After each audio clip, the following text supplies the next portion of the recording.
દિવસભરના અગત્યના સમાચાર જુઓ દિવ્યાંગ ન્યૂઝના ટોપ ન્યૂઝમાં રોજ બપોરે 3 કલાકે અને રાતના 9 કલાકે. નમસ્તે દર્શક મિત્રો, હું હેમાલી જોશી. આપ જોઈ રહ્યા છો દિવ્યાંગ ન્યૂઝના ટોપ ન્યૂઝ. અમરેલી જિલ્લાના ધારી તાલુકાના ઘડિયા ગામે ખાણ ખનીજ વિભાગે સપાટો બોલાવ્યો છે. ધારી તાલુકાના ઘડિયા ગામે ખાણ ખનીજ વિભાગે રેડ કરી માટી ચોરી ઝડપી પાડી હતી. ધારી તાલુકાના ઘડિયા ગામે મોટી ચોરી ઝડપી પાડવામાં આવી છે. ધારીના ઘડિયા ગામેથી 4 ડમ્પર અને 1 ટ્રેક્ટર ઝડપાયું છે.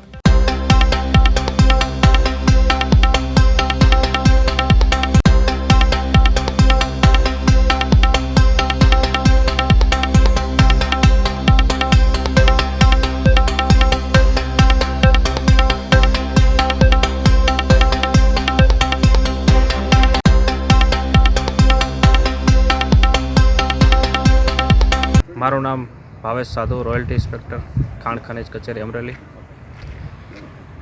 અમને વારંવાર ધારી તાલુકામાંથી માટી ચોરીની ફરિયાદ આવતી હોય. અમારા સાહેબે અમને ચેકિંગ માટે બોલતા અમે આજે ગઢિયા ગામેથી માટી ચોરી કરતા 4 ડમ્પરો અને 1 ટ્રેક્ટર જપ્ત કર્યા છે. અંદાજિત 40 લાખ જેવો મુદ્દામાલ જપ્ત કર્યો છે અમે, અને હવે એમાં વસૂલાતની કાર્યવાહી હાથ ધરશું અને આગળ પણ આ રીતે ખનીજ ચોરી પકડતા રહેશું અને તવાઈ રાખશું. અરવલ્લી જિલ્લામાં આવેલા મોડાસાની સરકારી એજન્સી કોલેજના આઉટસોર્સ કર્મીઓનો વિરોધ નોંધાવ્યો છે, જેમાં 2 મહિનાની કામના કલાક 4 કરી અડધો પગાર આપતા નારાજગી દર્શાવી છે.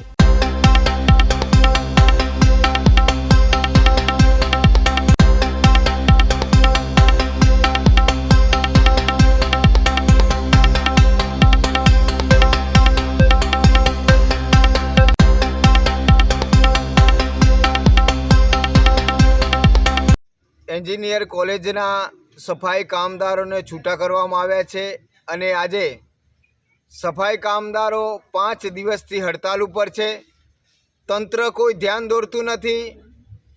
કલેક્ટર સાહેબશ્રીને આવેદનપત્ર આપવામાં આવ્યું છે, શ્રમ અધિકારીને આવેદનપત્ર આપવામાં આવ્યું છે, તેમ છતાંય તંત્ર આજે ઘોર નિંદ્રામાં છે. તો આજે આ સફાઈ કામદારો કોન્ટ્રાક્ટરને અને પ્રિન્સિપાલ સાહેબને ફક્ત અમારે ભોજનની જરૂર છે, વધારે રૂપિયાની જરૂર નથી. સફાઈ કામદારોને પેટ માટે ભોજનની આજે રિક્વેસ્ટ કરવામાં આવી છે, વિનંતી કરવામાં આવી છે. આજે 5 દિવસથી હડતાલ ઉપર છે. તંત્ર ઘોર નિંદ્રામાં છે. સફાઈ કામદારો ઉપર દિવસે ને દિવસે અત્યાચાર, અન્યાય વધી રહ્યો છે અને કોન્ટ્રાક્ટર અને અધિકારીઓ એન્જિનિયરના મિલીભગત થઈને કરોડોનું કૌભાંડ કરી રહ્યા છે. આ સફાઈ કામદારોના પૈસે જલસા કરી રહ્યા છે. ખરેખર આ દુઃખ જ ભરી બાબત છે. સફાઈ કામદારો આજે 5 દિવસથી હડતાલ ઉપર છે. ફક્ત પ્રિન્સિપાલ સાહેબશ્રીને અને કોન્ટ્રાક્ટરને સફાઈ કામદારો ભોજન માગે છે. આજે પંજાબ જલંધર ખાતે લશ્કરમાં ફરજ બજાવતા કેશોદના પ્રાંસલી ગામના યુવાનનું કોઈ આકસ્મિક ઘટનાને લઈ એક્સિડન્ટલી મોત થતા આજે તેમના પાર્થિવ દેહને માદરે વતન લાવવામાં આવતા ભારત માતા કી જયના નારાઓ લોકોએ લગાવ્યા હતા અને આ તકે દેશભક્તિનું વાતાવરણ છવાયું હતું.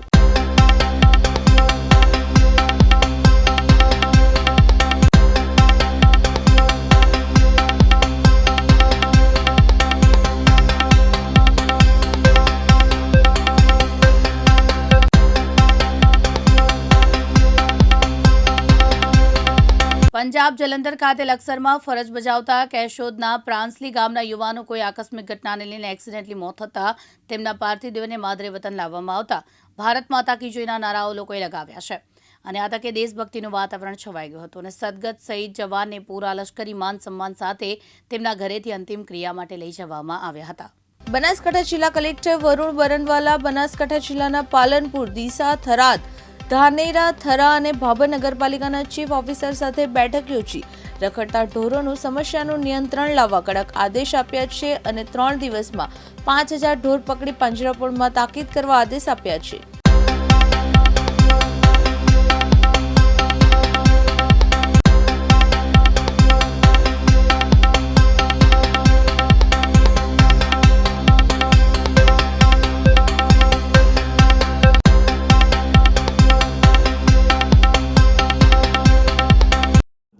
સાથે સાથે જિલ્લાની તમામ નગરપાલિકાઓમાં રખડતા ઢોરનું જે ઇસ્યુ છે એના માટે આજે થોડા સમય પહેલાં ચીફ ઓફિસર અને તમામ ગૌશાલાઓની એક મિટિંગ રાખવામાં આવી હતી, જેની અંદર ઢોર પકડીને ગૌશાલાઓમાં રાખવા માટે આખી વ્યવસ્થા બેસાડવામાં આવી હતી. અત્યાર સુધી જિલ્લામાં લગભગ 480 જેટલા ઢોરોને અલગ અલગ નગરપાલિકાઓએ પકડીને પાંજરાપોળમાં પહોંચાડ્યા છે, પણ છતાં પ્રમાણમાં કામગીરી થોડી ઓછી હતી. એટલે આજે બધી નગરપાલિકાઓનું રિવ્યૂ લઈને એમને આ માસના અંતે 5,500 પશુઓ મિનિમમ પકડીને પાંજરાપોળ સુધી પહોંચાડે એવું ટાર્ગેટ આપવામાં આવ્યું છે. એનું ડેલી મોનિટરિંગની વ્યવસ્થા બેસાડવામાં આવી છે અને રસ્તાઓ ઉપર કોઈ પણ જગ્યાએ પશુના કારણે બીજો અકસ્માત ના થાય એના માટે બધાને વધારે તકેદારી રાખવાની સૂચના પણ કરેલી છે. સુરતમાં પાકને જાનવરોથી બચાવવાની તાર ફેન્સિંગ સહાય યોજના માટે 350 કરોડની મંજૂરી આપવામાં આવી છે. રાજ્ય સરકારના નિર્ણયને ખેડૂત સમાજે આવકાર્યો છે. 12 ડિસેમ્બરથી ખેડૂતો આઈ ખેડૂત પોર્ટલ પર અરજી કરી શકશે. ભૂંડ, નીલગાય સહિતના જાનવરોથી પાકને બચાવી શકાશે.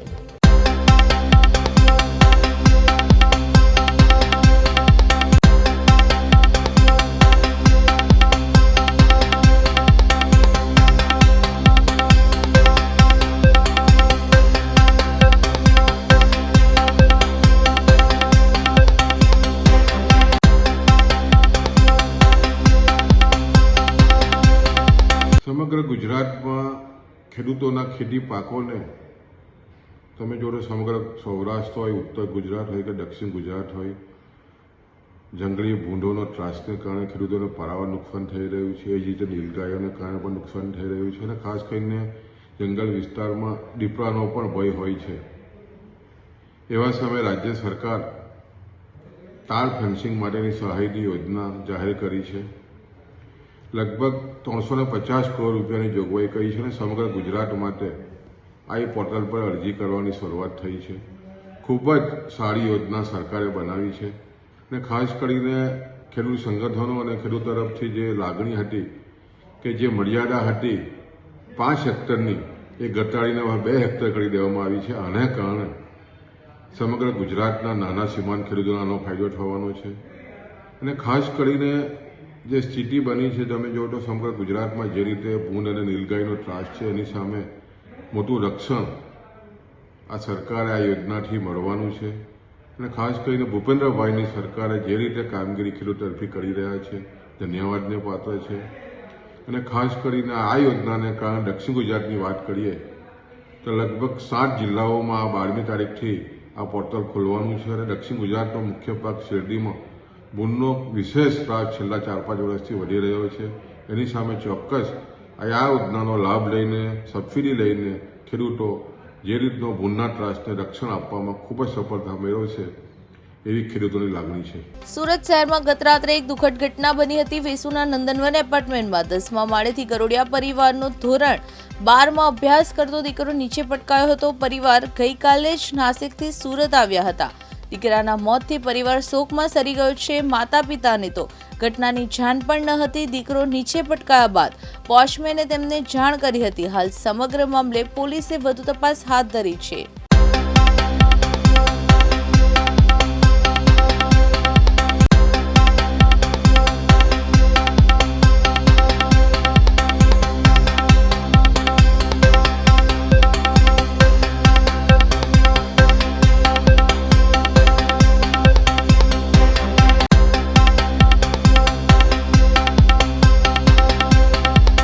मेरे छोटे भाई के लड़के की डेथ हो गई है तो उसका आई डोनेशन हमने किया है. करना चाहिए किसी 2 आदमी को, अगर उसका कोई फल मिलता है तो अच्छी बात है. कितने साल का है, कैसे डेथ हुई? 17 साल का है. कैसे डेथ हुई है? गिर गया था. સાણંદનું સામૂહિક આરોગ્ય કેન્દ્ર રામ ભરોસે ચાલી રહ્યું છે, જેનાથી સાણંદ સિવિલ હોસ્પિટલ પર અનેક સવાલો ઉઠ્યા છે. કોની રેમ નજર હેઠળ સાણંદની સરકારી હોસ્પિટલ ચાલે છે? ગરીબ લોકો સરકારી હોસ્પિટલનો લાભ લેવા આવે છે, પણ નિહાકો નાખી આખરે પ્રાઇવેટ હોસ્પિટલમાં જવા મજબૂર બન્યા છે.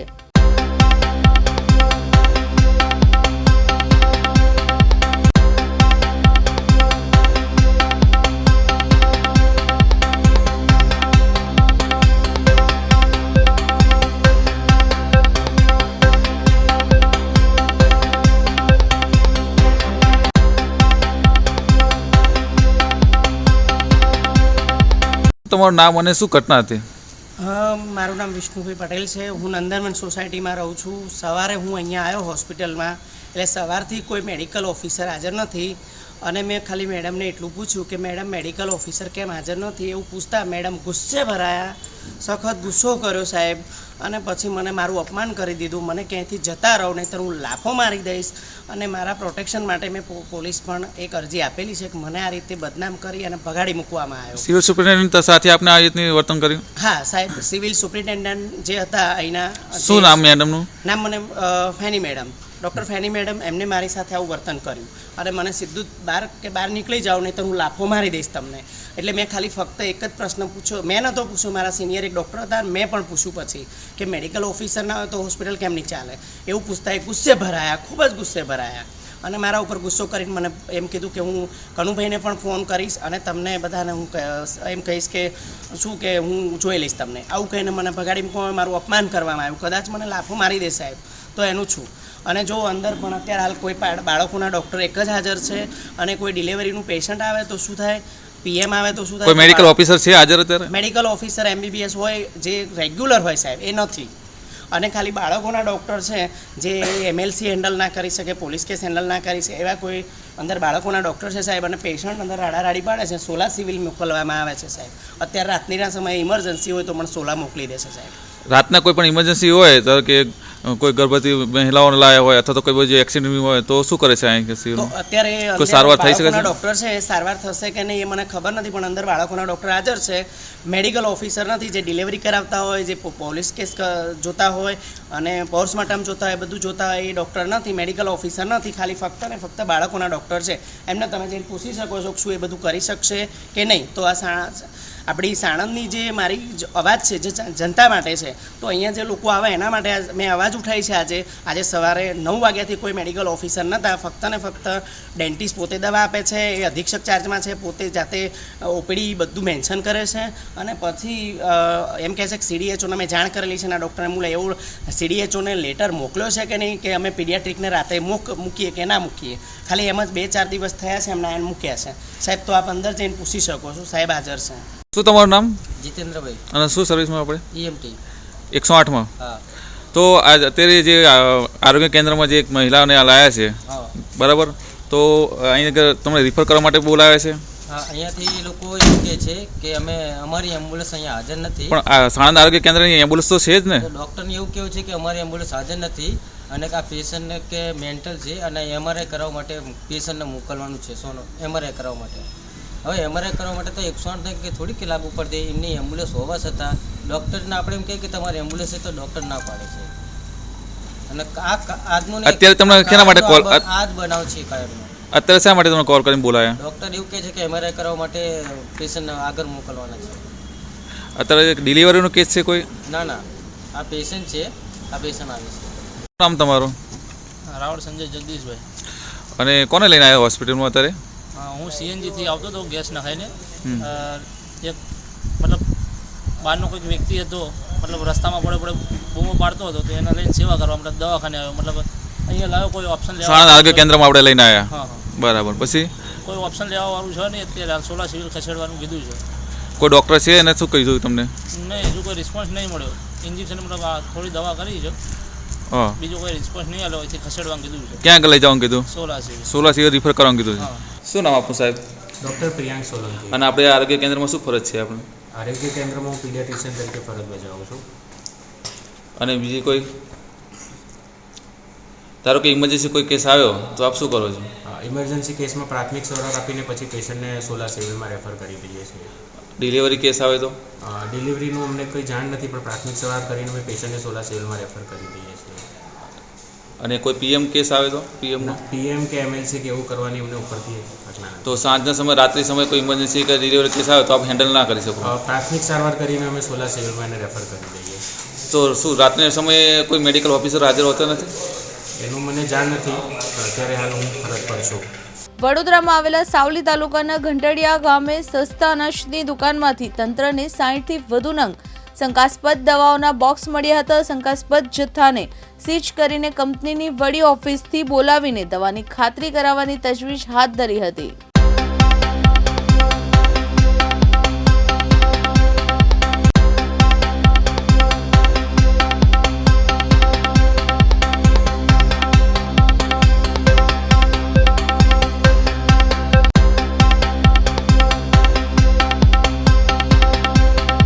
વડોદરામાં આવેલા સાવલી તાલુકાના ઘંટિયાળ ગામે સસ્તા અનાજની દુકાનમાંથી તંત્રને 60થી વધુ નંગ શંકાસ્પદ દવાઓનો બોક્સ મળી આવ્યા છે.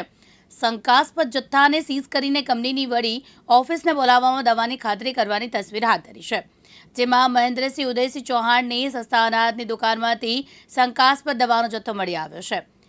દવાનો જથ્થોને બોક્સ સીઝ કરીને કાર્યવાહી હાથ ધરી છે. સાવલી તાલુકામાં પ્રતિબંધિત દવાઓ અને જથ્થો પકડાયા ભૂતકાળમાં ઘણા કિસ્સાઓ બનેલા છે. 1.5 વર્ષ પૂર્વે મોક્ષી ગામેથી 2200 કરોડનો એમડી ડ્રગ્સ મળી આવ્યું હતું. સુરતમાં પાંડેસરા વિસ્તારમાં રહેતા 1 મહિનાના બાળકનું બીમારીના કારણે સારવાર દરમિયાન મોત થયું છે. આ બાળક 2 દિવસથી બીમાર હતું. પ્રથમ ખાનગી હોસ્પિટલમાં સારવાર લીધી હતી, બાદમાં સિવિલ હોસ્પિટલ સારવાર માટે ખસેડાયું હતું.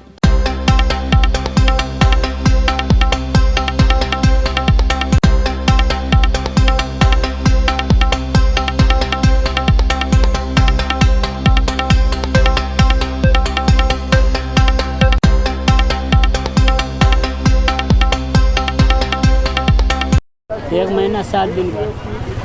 क्या हुआ था? बुखार आ गया। कितने दिन से बुखार था? मतलब 2 दिन से। परसों आया था, कल भी दिखाया और उसके रात में इधर लेकर आया। तो कहाँ एडमिट किया था और क्या बोला? वो प्राइवेट से दिखा रहे थे, बोला कि सही नहीं, जो बच्चे वाला दिखाओ, बच्चा वाला फिर रात में दिखाया, फिर और ज़्यादा पेट में उसको दर्द हो गया, बुखार आ गया, तो फिर सरकारी लेकर आया। तो क्या बोला सरकारी में?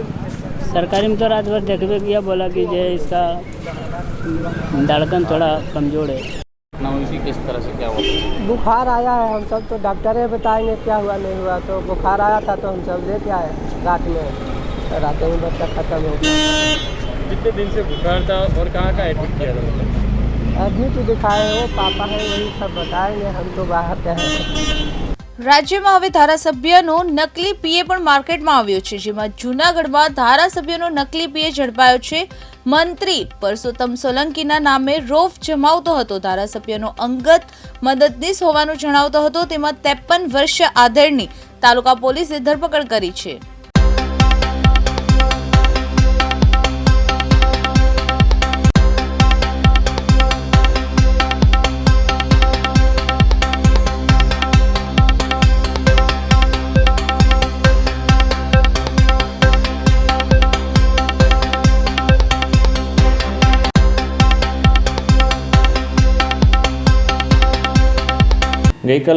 ગઈકાલે રાત્રિના સમયે તાલુકા પોલીસ સ્ટેશનની ટીમ છે વાહન ચેકિંગમાં હોય તે દરમિયાન એક શંકાસ્પદ ગાડી જેનો નંબર હ્યુન્ડાઈ i10 GJ11S 6631 એમાં જે રેડ કલરનું એમએલએ ગુજરાત લખેલું બોર્ડ હોય, આ શંકાસ્પદ લાગતા ગાડી રોકી તેની પૂછપરછ કરતાં આ જે મતલબ ખરેખર આ કોઈ સંબંધિત ના હોય, એમએલએ ગુજરાત સાથે કોઈ લેવા દેવા ના હોય, પરંતુ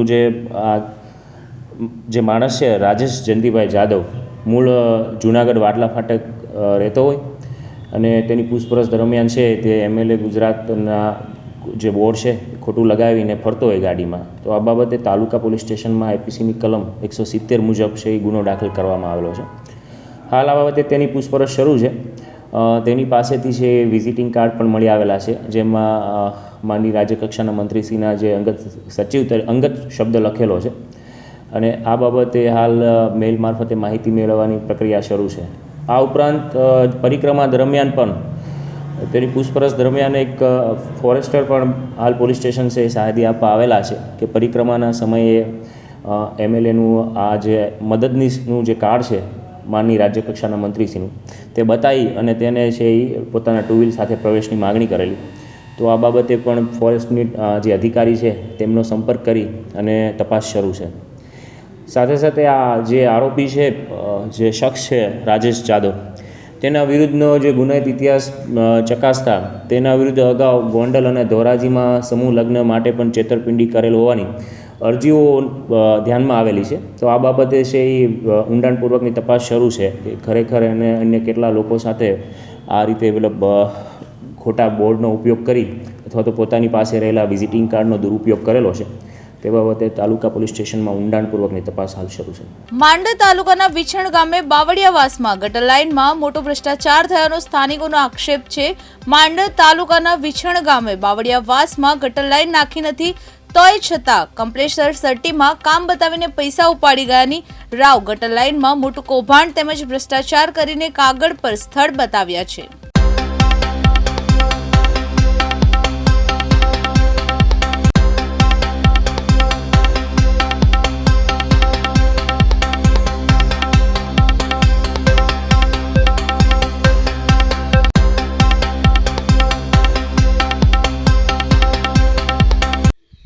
વિછાણ, તાલુકો માંડલ, જિલ્લો અમદાવાદ. આ છે અમારો બાવળિયાવાસ.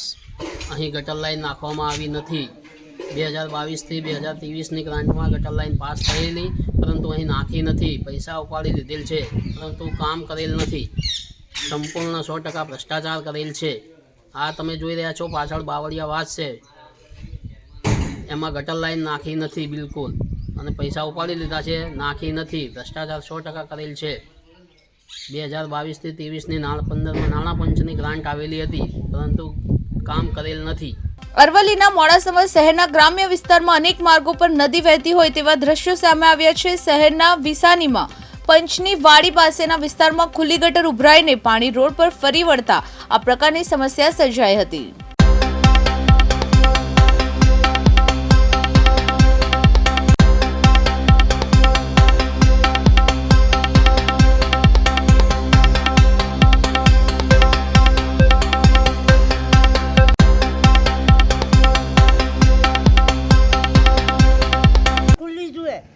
પાણી ભરાય છે, ગંદકી બહુ રહે છે. ત્યાં હારી ઉભેટ વાગી ગઈ છે તો એ કોઈ પૌડીથી કાઢતા નથી. પાણી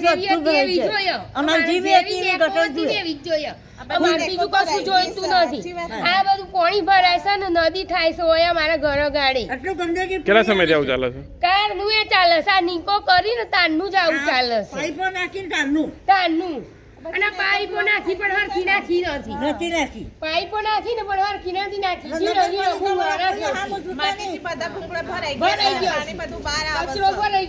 કેટલી વખત રજૂઆત કરી? ઘણી વખત રજૂઆત કરી, કોઈ હો ભરવા તૈયાર નથી. નીકો સાફ કરવા વાળા આવી છે તો નીકો એ સાફ નહીં કરતા. વડોદરામાં કરજણ નગરપાલિકા દ્વારા હાલમાં જૂના બજાર વિસ્તારમાં આવેલા એક બાગ માટે 1 કરોડ ને 22 લાખની ઉપરાંતની રકમનું ટેન્ડર બહાર પાડવામાં આવતા ચર્ચાનો વિષય બન્યો છે. જૂના બજાર વિસ્તારમાં એક જ બાગ પાછળ રિનોવેશનના અધધ રૂપિયાનો ટેન્ડર લઈ નગરમાં ચર્ચા ઉઠવા પામી છે.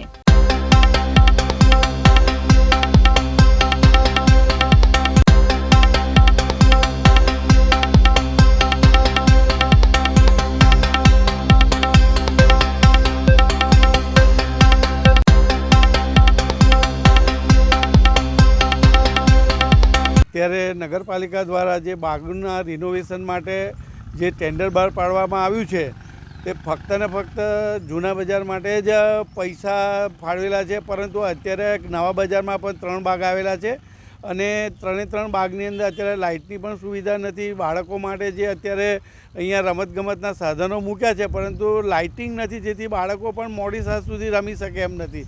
વધતા અહીંયા સિનિયર સિટીઝનો તથા યુવાનો સવારમાં વોકિંગ કરવા આવે છે અને કસરત કરે છે. અહીંયા એક પાણીની સુવિધા તથા બાથરૂમની પણ સુવિધા બનાવવાની બાકી છે, તથા અત્યારે અહીંયા જે યોગાના સાધનો જે જરૂરિયાત છે તે પણ ઉપસ્થિત નથી. તો અત્યારે અમારા સિનિયર સિટીઝનોની તથા યુવાઓની માંગણી એ છે કે ભાઈ અમને પણ આ ગ્રાન્ટમાંથી લાભ મળે અને જે કંઈક સાધનોની આપૂર્તિ અમારી પાસે એ છે તે પૂરી કરે, જે અમારી માંગણી છે. કરજણ નગરપાલિકા દ્વારા જે બાગના રિનોવેશન માટે જે દૈનિક સમાચારની અંદર જે ટેન્ડર બહાર પાડવામાં આવ્યું છે 1 કરોડ 22 લાખનું, એ ફક્ત ને ફક્ત પાલિકા દ્વારા જૂના બજારના એક ગાર્ડનને ડેવલપિંગ મેન્ટેનન્સ માટે કરવામાં આવ્યું છે. તો મારી દૃષ્ટિએ અને એવું જાણવા મળ્યું છે મને કે ત્યાંનો ગાર્ડન તો જે મેન્ટેનન્સની ત્યાંની જરૂર છે એવા નવા બજારમાં 4 ગાર્ડન છે. એ 4 ગાર્ડનોને મેન્ટેનન્સની જરૂર છે, ડેવલપિંગની પણ જરૂર છે. તો આ 1 કરોડ અને 22 લાખ જો એક ગાર્ડન માટે ફાળવ્યા છે તો આ પાલિકાની દોગલી નીતિ અમને દેખાઈ રહી છે. જૂના બજાર પ્રત્યે કંઈક અલગથી વલણ દેખાઈ રહ્યું છે. નવા બજારને અન્યાય થઈ રહ્યો એવું અમને લાગી રહ્યું છે. તો પાલિકાને વિનંતી કરું છું કે આ જે 1 કરોડ 22 લાખ જે ટેન્ડર બહાર પાડવામાં આવ્યું છે એ 5 ગાર્ડન કરજણ નગરના જે જૂના બજારના નવા બજારમાં છે એ 5ને સરખા ભાગે ફાળવામાં આવે તો આ 5 ગાર્ડનનું ડેવલપિંગ સારી રીતે થાય અને મેન્ટેનન્સ થાય એવી અમારા કરજણ નગરની માંગ છે. હાલમાં કરજણ નગરપાલિકા તરફથી 1 કરોડ 22 લાખનું ટેન્ડર ગાર્ડનના સમારકામ માટે પાસ કરવામાં આવેલ છે અને જાહેરાત કરવામાં આવી છે કે જૂના બજાર ખાતે આવેલા બાગની અંદર એ પૈસા વપરાશે. તો શું નવા બજારની અંદર બીજા બાગ નથી આવેલા? નવા બજારમાં કરજણ સિવિલ કોર્ટ પાછળ એક બાગ આવેલો છે, હાથી બાગ આવેલો છે અને વિમલનગર સોસાયટીનો જે બિલકુલ ઉજ્જળ બાગ છે ત્યાં પણ એના પૈસા વપરાય. કેમ નવા બજાર ખાતે ઓરમાયું વર્તન કરવામાં આવે છે? આ બાગોનું પણ સમારકામ રિપેરિંગ કામ થાય. 1 કરોડ 22 લાખ રૂપિયા એટલે એમાં તો આ 4-5 બાગ બને ને બીજા 2 નવા બાગ બને એટલી મોટી રકમ છે. તો કેમ કરજણ નવા બજાર ખાતે આવું ઓરમાયું વર્તન કરવામાં આવે છે? રાજકોટ જિલ્લાના ધોરાજીમાં વાયરલ રોગચાળાએ માથું ઉચક્યું છે. ધોરાજી સિવિલ હોસ્પિટલમાં દર્દીઓની સંખ્યા વધી છે. ધોરાજીમાં સિવિલ હોસ્પિટલમાં તાવ, શરદી, ઉધરસ જેવા દર્દીઓની સંખ્યા વધી છે.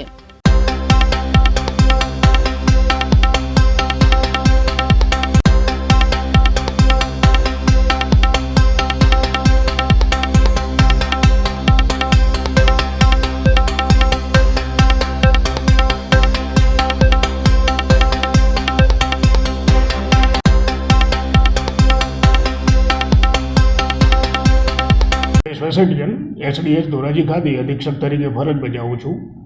દિવાળી પછી, તહેવારોની સિઝન પછી જે હોસ્પિટલમાં વધારે પ્રમાણમાં જે દર્દીઓ જોવા મળેલ છે એમાં શરદી, ખાંસી અને ઝાડા ઉલટીના કેસો વધારે જોવા મળે છે અને આ અંગે ખાસ આપણે સાવચેતીની વાત કરીએ તો લોકોએ ખાસ તો વાયરલ ડિસીઝ હોવાથી આ અંગેની તમામ આપણી પાસે દવાઓ ઉપલબ્ધ છે અને આપણે આ અંગેની તૈયારી કરી દીધેલી છે. અંદાજે લગભગ હોસ્પિટલમાં દરરોજની 400 થી 450 ઓપીડી રહેતી હોય છે.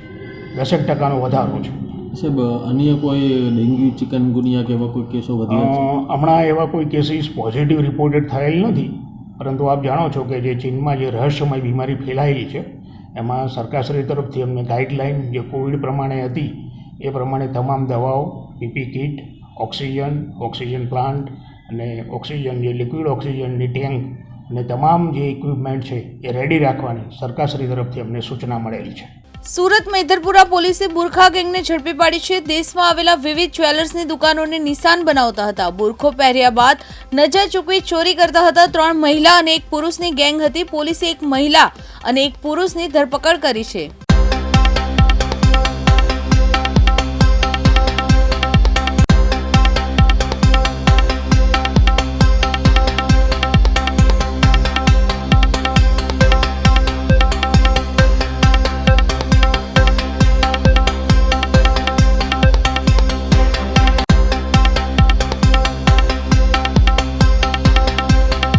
તારીખ 29/11/2023ના રોજ મૈદરપુરા પોલીસ સ્ટેશન વિસ્તારની હદમાં ચોકસી બજારની અંદર એક સાંઈ જ્વેલર્સની દુકાન આવેલી છે જે છેલ્લા 17-18 વર્ષથી સોના ચાંદીનો ધંધો કરે છે.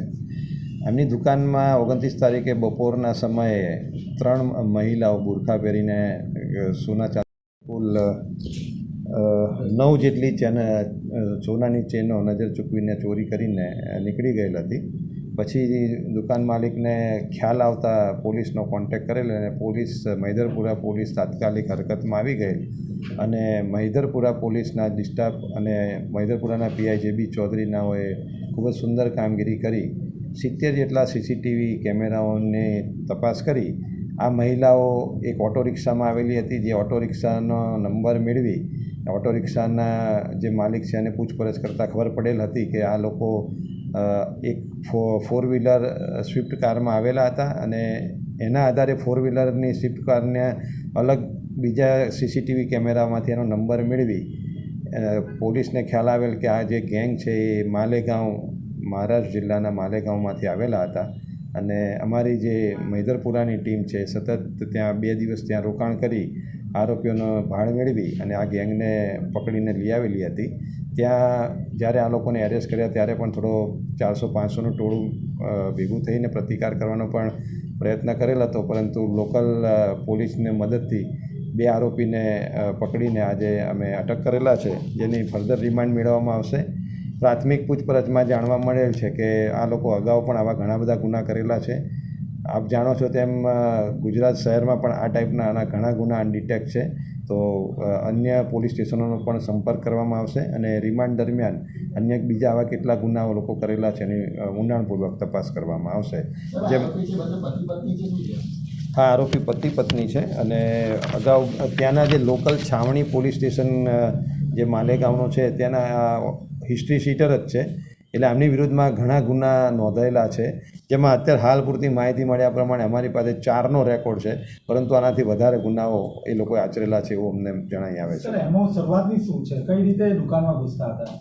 આ લોકો સોના ચાંદી ખરીદવાના બહાને લેડીઝ હોય એટલે એ લોકો ઝીણવટપૂર્વક દાગીના જોવે અને વાતચીતની અંદર એ લોકો બીજા કોઈ દાગીના બતાવો એમ કરીને દુકાન માલિક હોય એનું નજર ચૂકવે, અને 3 મહિલા હોય એટલે એમાંથી એક મહિલા નજર ચૂકવીને એ આમાં આખો 9 જે ચેન હતી એનો આખો ડબ્બો જ એમણે શેરવી લીધેલો હતો, અને ઓળખાણ ના થાય એટલે લોકો બુરખા પહેરીને આવતા હોય એટલે સીસીટીવી ફૂટેજમાં પણ બીજા કોઈ ડિટેક્ટ ના થાય. પરંતુ અમારી મૈદરપુરાની ડિસ્ટાફ અને મૈદરપુરા પીઆઈની ખૂબ જ સુંદર કામગીરીને લીધે ટૂંક જ સમયમાં અમને આ માહિતી મળી ગયેલી હતી, અને ટૂંક સમયમાં અમે આ લોકોને આરોપીઓને પકડી લીધા, જેમાં જે 3 મહિલા આવી છે એમના નામ પણ અમારા પોલીસના ધ્યાનમાં આવી ગયેલા છે. બાકીના જે 2 આરોપી પકડવાના બાકી છે એની કામગીરી ચાલુ છે. અન્ય કોઈ ટીમને પાછું માલેગાંવ મોકલી છે? એ અમારી તપાસ ચાલુ છે. સુરતના પાંડેસરા વિસ્તારમાં લગ્નનો ઇનકાર કરતા યુવતી પર એસિડ એટેકની ધમકી આપી હતી. યુવકને સોશિયલ મીડિયા દ્વારા યુવતીનો સંપર્ક થયો હતો. યુવતીએ પાંડેસરા પોલીસ મથકમાં બિપિન શુક્લા વિરુદ્ધ ફરિયાદ નોંધાવી હતી. પાંડેસરા પોલીસે યુવાનની શોધખોળ શરૂ કરી યુવકની ધરપકડ કરી.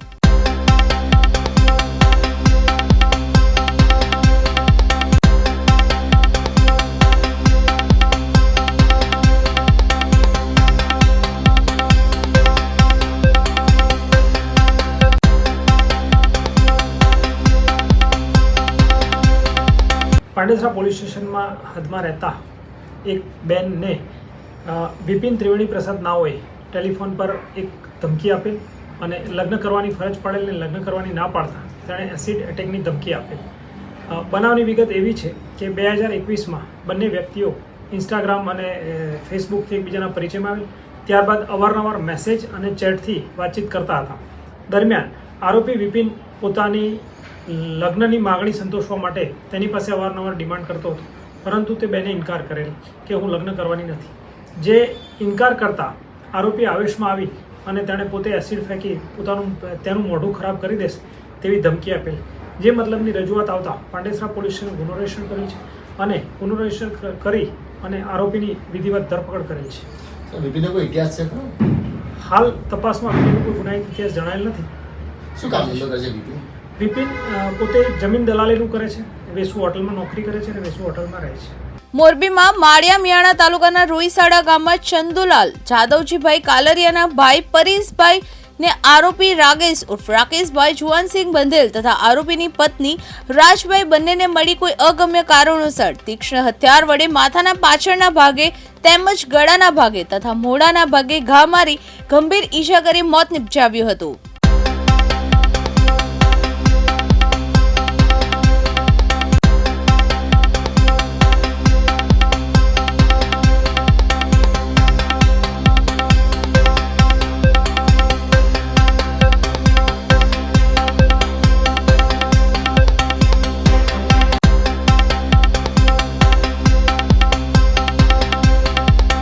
ગઈ તારીખ 30/11/2023ના રોજ આ ગામના ફરિયાદીશ્રીના ભાઈ પરેશભાઈ ઉંમર વર્ષ 37 નાઓની રોહિશાળા ગામે તેમણે ભાગ્યા રાખેલ ખેતરમાંથી લાશ મળી આવેલ હતી.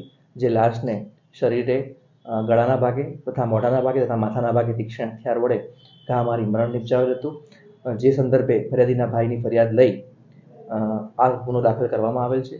જે ગુનાના કામે 2 આરોપી વિરુદ્ધ ગુનો દાખલ કરવામાં આવેલ હતો. જે બંને આરોપીઓ આ ફરિયાદીશ્રીના ભાઈની વાડીએ ખેત મજૂર તરીકે રાખવામાં આવેલ હતા, જેમના નામ રાકેશભાઈ જુવાનસિંહ તથા રાજભાઈ તરીકે ખુલવા પામેલ હતા, જેઓ મૂળ છોટાઉદેપુર તથા એમપીના વતની હોવાનું તપાસ દરમિયાન ખુલવા પામેલ હતું. જે સંદર્ભે ઉપરી અધિકારીની સૂચના અન્વયે છોટાઉદેપુર તથા એમપી ખાતે તપાસ માટે મોકલવામાં આવેલ હતી. જે ટીમને ખાનગીરાએ મળેલ બાતમી આધારે આ બંને આરોપીઓને પકડી માળિયા પોસ્ટે ખાતે લાવી તેમના વિરુદ્ધ ધોરણસરની કાર્યવાહી હાથ ધરવામાં આવેલ છે. અને તપાસ દરમિયાન જે મોટરસાઇકલ જે ફરિયાદીના મરણ જનાર ભાઈનું હતું તે કબજે કરવામાં આવેલ છે, તથા જે છરી જેના વડે આ મરણ નિપજાવવામાં આવેલ હતું તે છરી પણ તપાસના કામે કબજે કરી આગળની કાર્યવાહી હાથ ધરવામાં આવેલ છે. સાહેબ, આજે 2 વ્યક્તિઓને પકડેલા છે, એ બંને કોણ છે અને મરણ જનાર હત્યા કરવાનું કારણ શું? જે બંને આરોપીને પકડવામાં આવેલ છે તે બંને આરોપીઓ મૂળ એમપીના વતની છે. જેઓ અલગ અલગ જગ્યાએ ખેત મજૂરી કરતા હતા. બંને વચ્ચે સંબંધની વાત જોઈએ તો જે સ્ત્રી છે રાજબાઈ, તે જે આરોપી રાકેશ સિંહ છે તેના કાકી થાય છે, અને જે આ મરણ જનાર છે એમની વાડી આ બંને ખેત મજૂર તરીકે કામ કરતા હતા. તે દરમિયાન શારીરિક અડપલા કરીને શંકાના આધારે આ જે આરોપી રાકેશ સિંહ છે તેને તથા આ રાજબાઈએ ભેગા મળી મરણ જનારનું મૃત્યુ નિપજાવ્યું હતું. સુરત શહેરમાં આવેલા પાંડેસરામાં 36 વર્ષીય યુવકનો ફાંસો ખાઈ આપઘાત કરતા ચકચાર મચી હતી.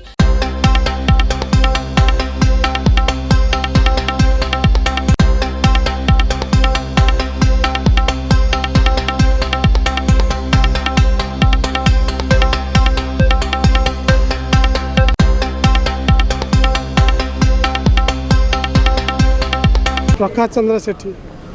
जिसने आपघात किया उसका नाम क्या है? कृष्णा सेठी। ये कब घटना बनी थी? नाइट में। क्या हुआ था? हमको कुछ पता नहीं, नाइट में ड्यूटी चला गया था। वो बाजू वाला सुबह 6:30 बजे कंपनी गई, बुलाया था, आया रूम पे देखा तो मालूम पड़ा। क्या आपने देखा? वो दरवाजा का पंखा था थोड़ा, इसमें देखा है टॉवल लगाया फिर पंखा में। और सूरत में कितने साल से रह रहे हैं? अभी 25-26 साल हो गया। तो परिवार में कौन कौन है? उधर परिवार नहीं है, जीजा का भाई है, वो भंजा है। और उसका परिवार कहाँ पे रहते हैं? उसका गांव में रहता है परिवार। कौन कौन है परिवार में? परिवार 2 लड़का है, बीबी है, माँ है, बाप है, हाँ, और एक भाई है। तो यहाँ पे क्या काम करते थे? ये मशीन चला था, छंचा मशीन चला था, मजदूरी का। मजदूरी। ये सुसाइड क्यों किया है, कुछ पता है? नहीं, हम लोग कुछ पता नहीं।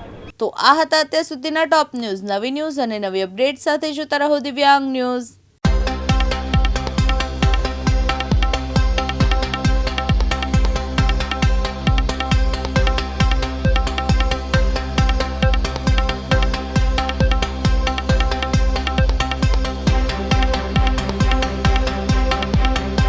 દિવસભરના અગત્યના સમાચાર જુઓ દિવ્યાંગ ન્યૂઝના ટોપ ન્યૂઝમાં રોજ બપોરે 3 કલાકે અને રાતના 9 કલાકે.